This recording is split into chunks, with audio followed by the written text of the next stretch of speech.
그날은 유난히도 더웠어요. 숨막히게 끈적이는 공기 속에 앉아 저는 낡은 가죽 서류 가방을 끌어안고 있었죠.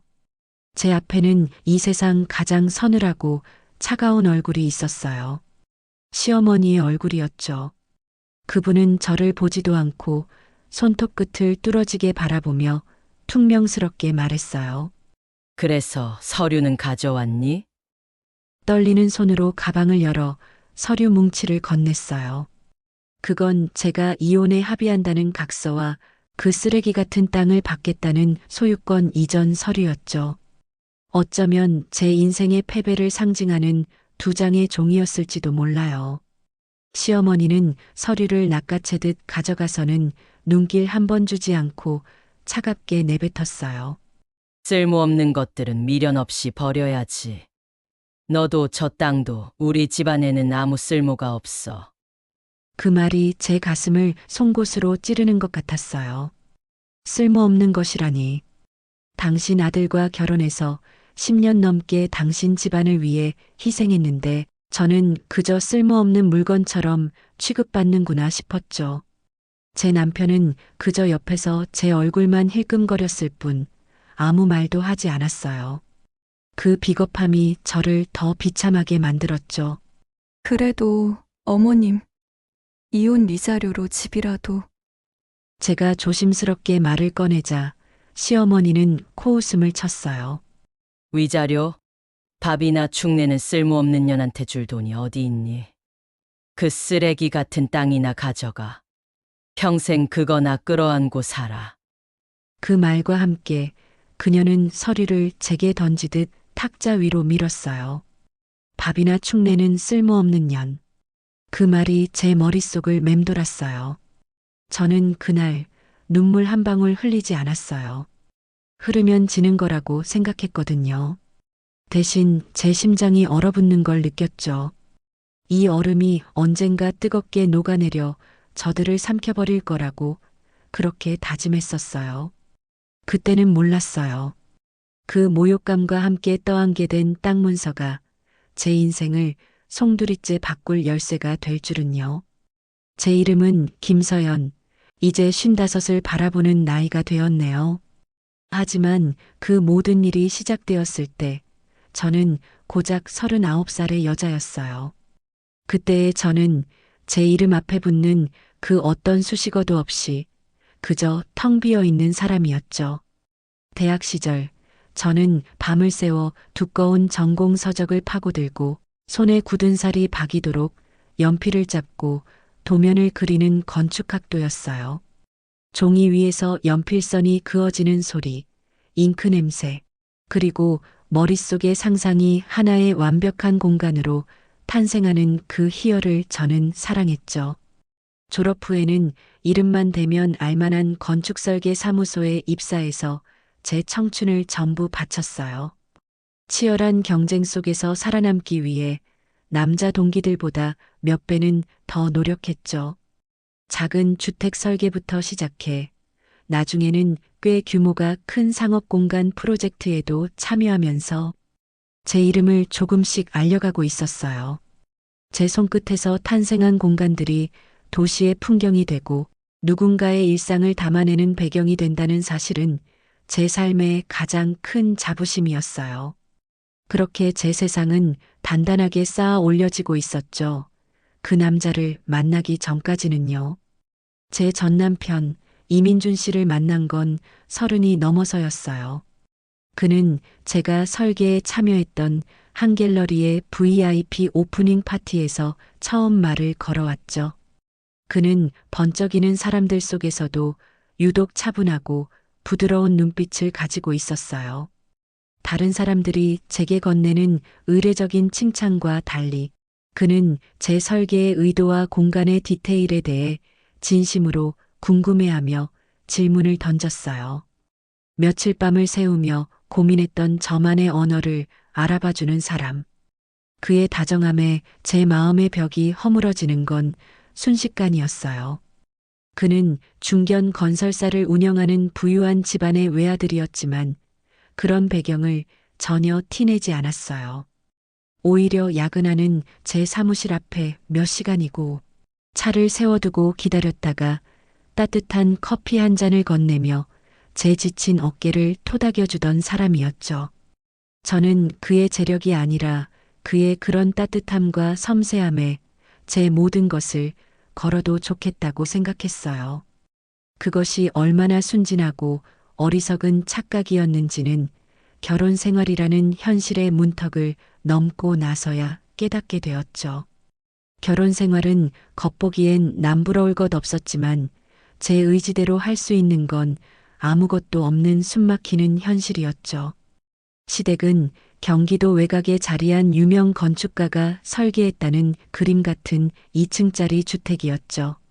집은 충분히 넓고 화려했지만 그곳엔 사람 사는 옹기 대신 시어머니가 정해놓은 규칙들만 가득했어요.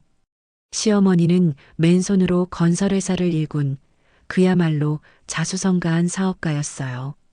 그래서인지 모든 것을 돈과 효율성으로만 판단했죠. 그분에게 저는 그저 완벽한 당신의 아들 옆을 장식할 혹은 대를 이어줄 도구일 뿐이었죠. 서연아, 여자가 자기 일에 빠져서 남편 아침밥 하나 제대로 못 챙기는 건 문제 있는 거다.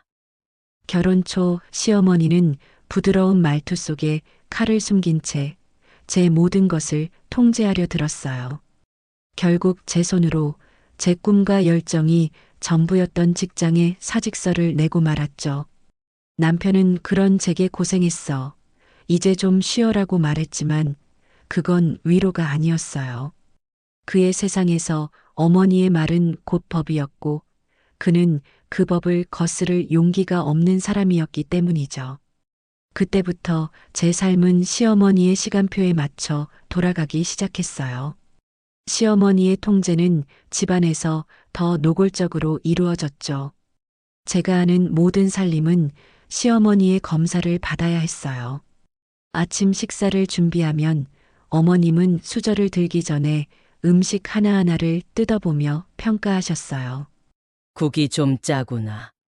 다음부턴 신경 써야겠다.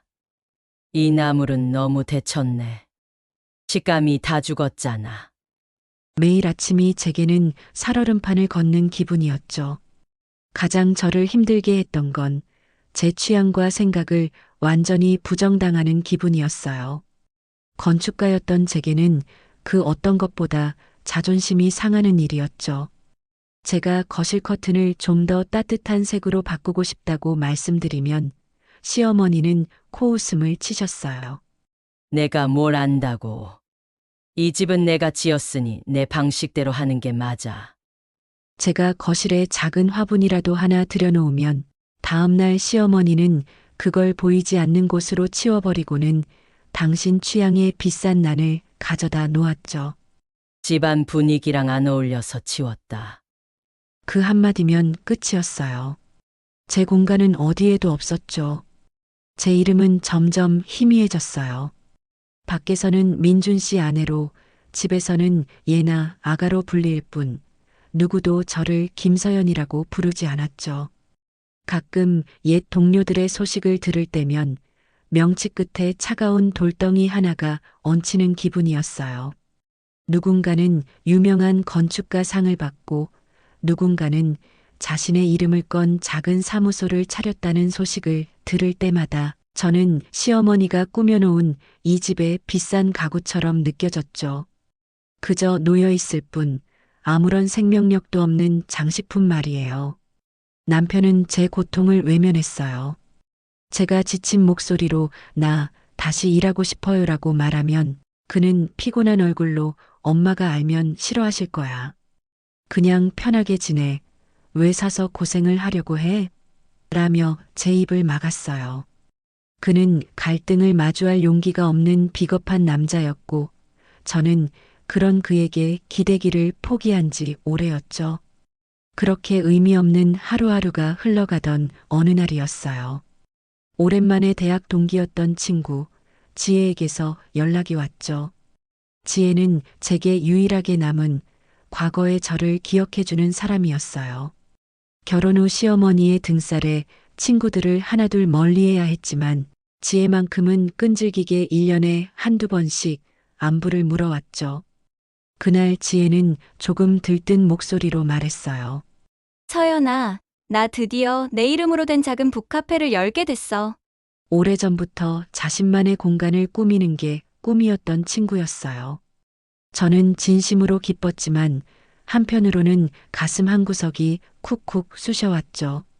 자신의 꿈을 이뤄낸 친구와 꿈을 잃어버린 제 모습이 선명하게 비교됐기 때문이에요. 지혜는 조심스럽게 말을 이었어요. 그래서 말인데 서연아, 혹시 시간 되면 우리 가게 인테리어 좀 봐줄 수 있을까? 며칠을 고민했어요. 제 안에 잠들어 있던 열정이 꿈틀거리는 걸 느꼈지만 동시에 시어머니의 차가운 얼굴이 떠올라 두려웠죠. 그래도 이건 정식으로 일을 하는 것도 아니고 친구를 잠깐 도와주는 거니 어머님도 이해해 주시지 않을까 그런 기대를 했던 거죠. 저는 용기를 내어 저녁 식사 후에 시어머니께 조심스럽게 여쭤봤어요. 어머님, 제 대학 친구가 이번에 작은 카페를 여는데 인테리어 조언을 좀 구해서요. 잠깐만. 제 말이 채 끝나기도 전에 시어머니는 들고 있던 찻잔을 거칠게 내려놓으셨어요. 안 된다. 목소리는 얼음장처럼 차가웠죠. 내가 아직도 건축가인 줄 알아. 10년이나 손 놓은 내가 뭘 한다고 나서. 집안일이나 제대로 해. 더 이상의 대화는 없었어요. 그날 밤 저는 잠을 이룰 수가 없었죠. 분하고 억울해서 눈물이 났어요. 그리고 결심했어요. 이건 그냥 친구를 돕는 게 아니라고, 이건 빼앗긴 내 인생을 조금이라도 되찾아오려는 발버둥이라고요. 저는 시어머니 몰래 지혜를 돕기 시작했어요. 그건 제 인생의 첫 번째 진짜 반항이었죠. 낮에는 죽은 듯이 시어머니의 그림자로 살았지만 모두가 잠든 밤이면 저는 서재구석 제 작은 책상에 앉아 도면을 그렸어요. 오랜만에 손에 쥔 연필의 감촉, 종이 위를 스치는 소리. 저는 다시 살아있음을 느꼈어요. 문제는 예기치 않은 곳에서 터졌어요. 그 무렵 시어머니의 건설회사가 무리하게 시작한 아파트 프로젝트 때문에 큰 위기를 맞고 있었죠. 시어머니는 회사 자금 문제로 극도로 예민해져 있었고 아들 내조를 제대로 못한 제 탓을 하기 시작했어요. 그러던 어느 날 밤 술에 취해 들어온 남편이 제 책상 위에 놓인 도면들을 보고만 거예요. 다음 날 저녁 식사 자리의 분위기는 시작부터 지옥 같았어요. 시어머니는 수저를 들지도 않은 채 저를 쏘아붙였죠. 내가 분명히 안 된다고 했을 텐데. 온몸의 피가 차갑게 식는 기분이었어요. 내가 감히 나를 무시하고 뒤에서 이딴 짓을 해? 온 집안이 회사 때문에 피가 마르는데. 너는 친구랑 시시덕거릴 정신이 있었어? 시어머니에게 제 행동은 단순한 반항이 아니라 집안의 위기를 무시한 배신행위였던 거예요. 우리 집에 들어와서 내가 한 게 뭐가 있어? 밥이나 축내면서 고집만 부리니. 잘 되던 회사까지 망하게 생겼잖아. 그 순간 시어머니가 자리에서 일어나 서재 쪽으로 가시더니 낡은 서류 봉투 하나를 들고 오셨어요. 그리고 그걸 제 앞 테이블에 거칠게 내던졌죠. 이게 뭔지 아니? 시어머니는 이를 악물고 힘주어 말했어요. 경기도 외곽에 처박혀 있는 우리 집안의 골칫덩어리. 개발 제한 구역으로 꽁꽁 묶여서 집 한 채 지을 수도 없고 해마다 돈은 안 되고 세금만 축내는 쓰레기 같은 땅. 시어머니는 저와 그 서류 봉투를 번갈아 쳐다보며 비웃었어요. 너나 이거나 똑같아. 우리 집안에 아무런 도움도 안 되는 것들. 남편은 그저 고개를 숙인 채 제가 모욕당하는 걸 지켜보고만 있었어요. 그때 깨달았죠. 이곳에 더 이상 제 자리는 없다는 걸요. 시어머니는 제게 최후 통첩 같은 제안을 던졌어요. 이 집에서 당장 나가. 너 같은 재수 없는 건 더는 못 보겠다. 위자료 같은 건 한 푼도 줄 수 없으니 이거나 가져가.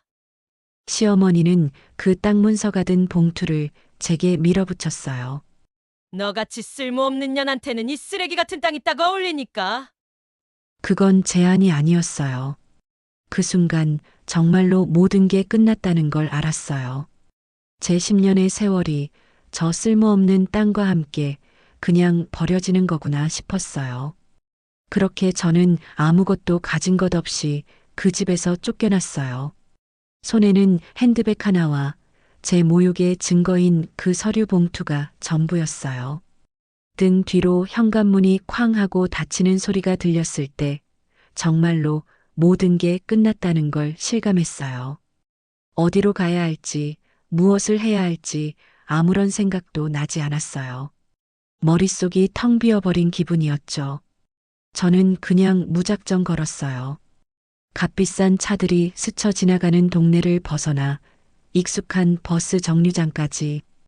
그제야 정신이 좀 들더군요. 사람들이 저를 힐끔거리는 게 느껴졌어요.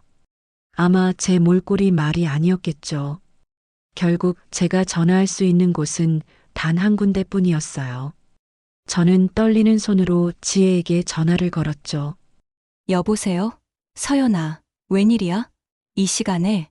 지혜의 밝은 목소리를 듣는 순간 애써 참았던 무언가가 터져 나왔어요. 지혜야, 목이 메어 말이 나오지 않았어요. 상황을 눈치챈 지혜가 다급하게 물었죠. 너 무슨 일 있어? 어디야, 지금? 저는 간신히 지혜의 가게 주소를 말했고 30분도 안 돼서 지혜가 차를 몰고 달려왔어요. 차에 올라타는 순간까지 저는 제가 울고 있다는 사실조차 깨닫지 못했죠. 지혜는 아무것도 묻지 않고 저를 자신의 작은 오피스텔로 데려갔어요.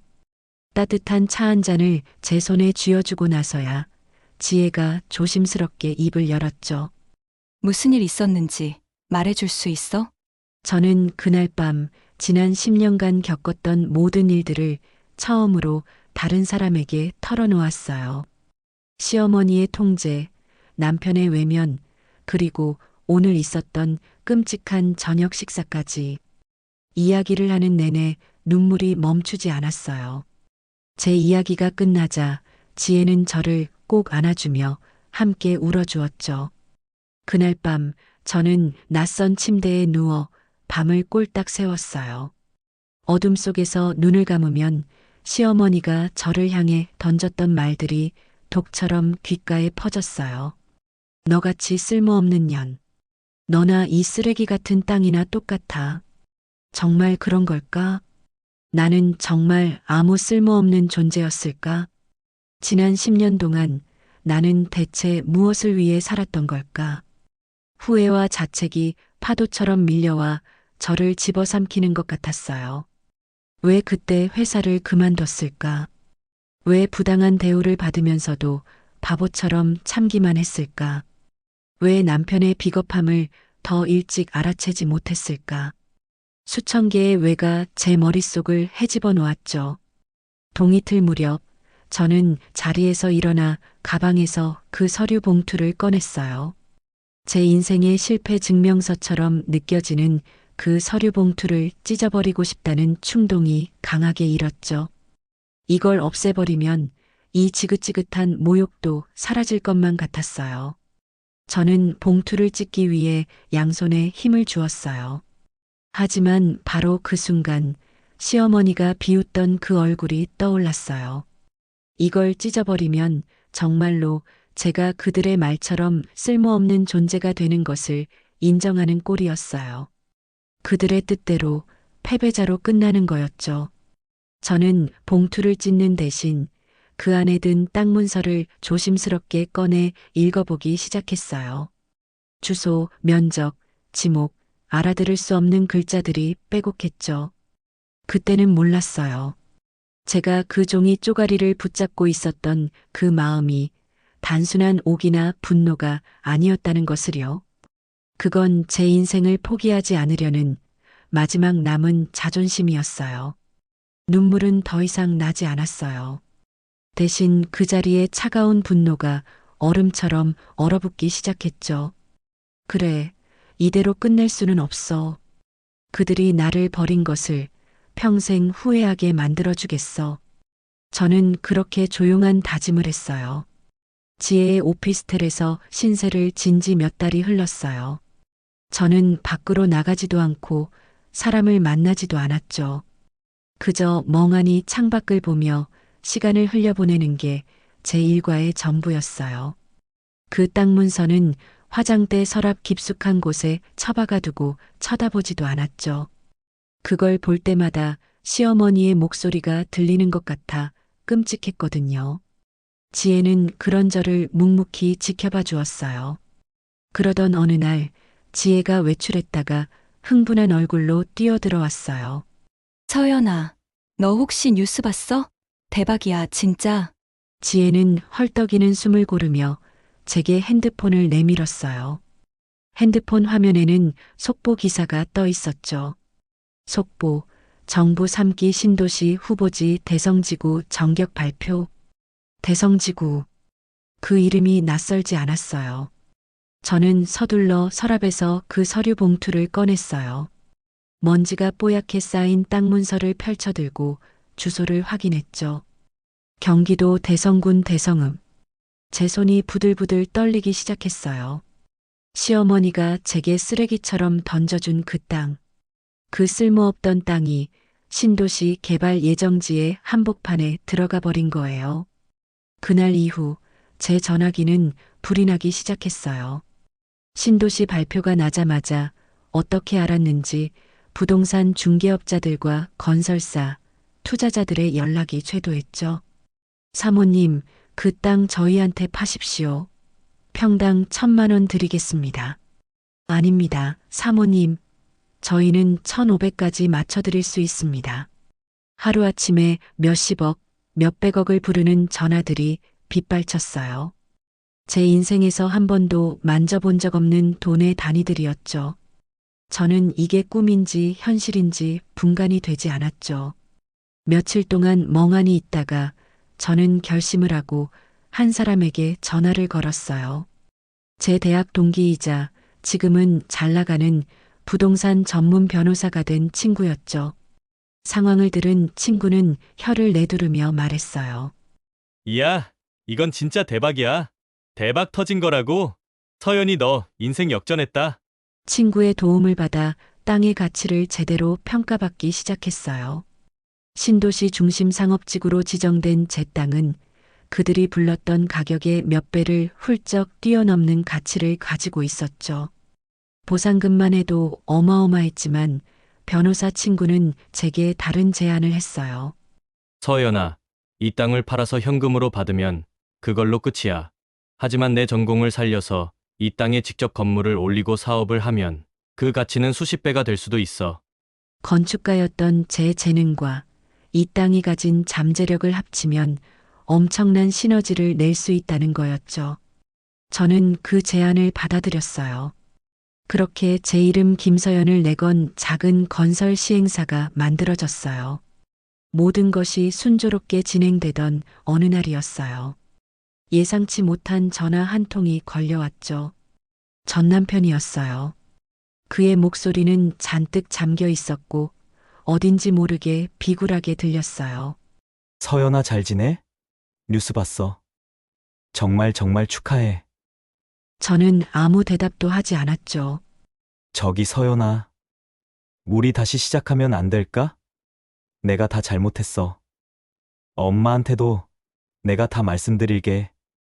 그의 목소리를 듣는 순간 지난 10년간의 서름과 분노가 다시 치밀어 올랐어요. 저는 차갑게 말했죠. 당신 어머니가 나한테 뭐라고 했는지 기억나? 쓸모없는 것들끼리 잘해보라고. 그래, 나 지금부터 그 쓸모없는 땅 가지고 아주 잘 살아보려고. 그러니까 다신 연락하지 마. 전화를 끊고 나서 저는 한참 동안이나 창밖을 바라보았어요. 복수는 이제 시작이었죠. 몇 년의 시간이 폭풍처럼 흘렀어요. 제 회사는 신도시 개발의 중심에서 가장 주목받는 회사로 성장했죠. 그리고 마침내 그날이 왔어요.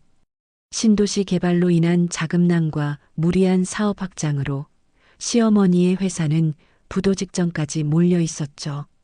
저는 변호사 친구와 함께 시어머니 회사의 지분을 조용히 사들이기 시작했어요. 그리고 마침내 제가 그 회사의 운명을 결정할 수 있는 최대 주주가 되었을 때 저는 임시 주주총회를 소집했어요. 주주총회가 열리는 날 저는 약속된 시간에 맞춰 회의실 문을 열고 들어섰죠. 회의실의 모든 임원들 그리고 가장 상석에 앉아 있던 시어머니와 전 남편의 시선이 제게로 향했어요. 그들의 얼굴에는 믿을 수 없다는 충격과 경악이 고스란히 떠올라 있었죠. 저는 천천히 회의실 안으로 걸어 들어가 시어머니의 맞은편에 마련된 제 자리에 앉았어요. 그리고 제 앞에 놓인 마이크를 당겨 또렷한 목소리로 말했죠. 안녕하십니까. 이번에 귀사의 최대 주주가 된 주식회사 서연의 대표 김서연입니다. 시어머니의 얼굴이 새하얗게 질려가는 게 보였어요. 저는 옅은 미소를 지으며 그녀를 똑바로 쳐다보고 말했죠. 어머님께서 버리신 그 쓸모없는 땅으로 제가 어머님 회사를 사게 됐네요. 제가 그 말을 끝냈을 때 회의실 안에는 숨막히는 정적만이 흘렀어요. 그토록 기세등등하던 시어머니는 입술만 파들파들 떨 뿐 아무 말도 하지 못했죠. 저는 더 이상 그들을 볼 필요가 없었어요. 곧바로 자리에서 일어나 회의실을 나왔고 저를 수행하던 친구인 변호사와 비서에게 간단하게 지시를 내렸죠. 지금부터 이사회를 통해 대표이사 회의만을 처리해 주세요. 그리고 전무 이민준 씨에 대해서는 배임 및 횡령 혐의가 없는지 과거 프로젝트부터 전부 재검토하도록 하세요. 제 말에 친구가 고개를 끄덕였어요. 그것으로 제 역할은 끝이었죠. 회사로 돌아오자마자 저는 새로운 프로젝트 팀을 소집했어요. 인수한 시어머니 회사의 자산을 어떻게 처리하고 기존 인력들을 어떻게 재배치할 것인지에 대한 회의를 시작했죠. 복수의 여운에 잠겨 있을 시간 같은 건 없었어요. 이제 그 회사는 제 회사가 되었으니까요.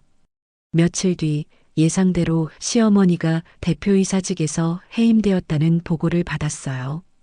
그와 동시에 전 남편이었던 이민준 전무에 대한 내부 감사에서 몇 가지 문제점이 발견되었다는 보고도 올라왔죠.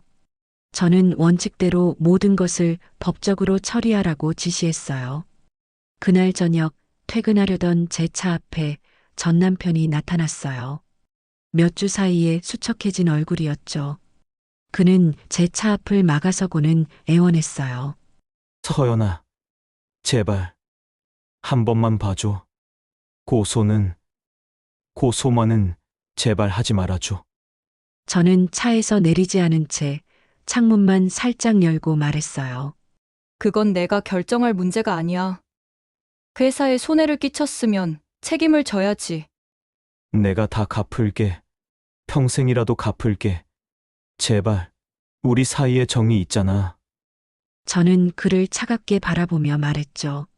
당신과 나 사이의 정은 당신이 10년 전에 내 꿈을 짓밟고 당신 어머니가 나를 내쫓았을 때 이미 끝났어. 저는 더 이상 대꾸하지 않고 차를 출발시켰어요. 백미러 속으로 그가 무릎을 꿇고 망연자실하게 주저앉는 모습이 작게 보였죠. 그들은 회사를 빼앗기고 사회적 명예까지 모두 잃어버렸죠. 그들의 몰락 소식을 들으면서도 제 마음은 이상할 정도로 잔잔했어요. 통쾌함보다는 길고 지독했던 숙제를 끝낸 기분이었죠. 이제 제게는 과거를 돌아볼 시간보다 앞으로 나아가야 할 시간이 더 중요했어요. 그렇게 과거를 뒤로하고 저는 제 일에만 집중했어요. 이제 제 이름 앞에는 주식회사 서연의 대표라는 직함이 붙지만 저는 여전히 현장에 있을 때 가장 마음이 편안해요. 안전모를 쓰고 잘 다려진 정장 대신 작업복을 입고 가돌라가는 건물의 뼈대를 바라볼 때 저는 제가 살아있다는 걸 실감하죠. 저는 그 회사를 인수한 뒤 완전히 새로운 회사로 탈바꿈시켰어요. 시어머니가 운영하던 방식의 낡은 부분은 모두 도려내고 투명하고 합리적인 시스템을 도입했죠. 물론 그 과정이 쉽지만은 않았지만 저는 포기하지 않았어요. 사업이 완전히 안정되고 나서야 저는 마침내 그 땅의 한쪽에 제 집을 짓기 시작했어요. 저를 나락으로 떨어뜨렸던 바로 그 땅 위에 제 손으로 제 삶의 새로운 기반을 세우고 싶었거든요. 이제 집은 거의 다 완성되어 가요. 가끔 주말이면 저는 지혜와 함께 공사가 진행 중인 제 집에 가보곤 해요. 우리는 아직 마감도 되지 않은 거실에 앉아 커피를 마시곤 하죠. 서연아, 여기 정말 좋다. 내가 처음 내게 보여줬던 스케치보다 훨씬 더 멋져. 지혜의 말을 들으며 저는 제 옆에 놓인 설계 도면을 바라봐요. 그 도면 가장 아래쪽에는 제 이름 석자가 선명하게 적혀 있죠. 건축가 김서연. 10년이 넘는 세월을 돌고 돌아 저는 드디어 제 이름을 되찾은 거예요. 시어머니와 전남편의 소식은 더 이상 궁금하지 않아요. 그들은 이제 제 인생에 아무런 영향을 주지 못하는 그저 희미한 과거의 한 페이지일 뿐이죠. 저는 그들을 용서하지 않았어요. 하지만 더 이상 미워하지도 않아요. 미워하는데 제 소중한 시간과 감정을 쓰는 것이 너무 아깝다는 걸 깨달았거든요. 이제 저는 압니다. 진정한 복수는 그들을 파멸시키는 것이 아니라 그들 없이도 내가 온전하게 행복해지는 것이라는 걸요. 저는 시어머니가 버린 땅 위에 서서 제가 직접 설계한 집을 바라봐요. 그리고 생각하죠. 어쩌면 시어머니 말이 맞았을지도 모른다고요. 그 쓸모없던 땅이 정말 저와 닮았었다고요. 누구도 가치를 알아봐주지 않았지만 결국에는 가장 단단하고 눈부신 가능성을 품고 있었으니까요. 제 인생은 이제부터가 진짜 시작이에요.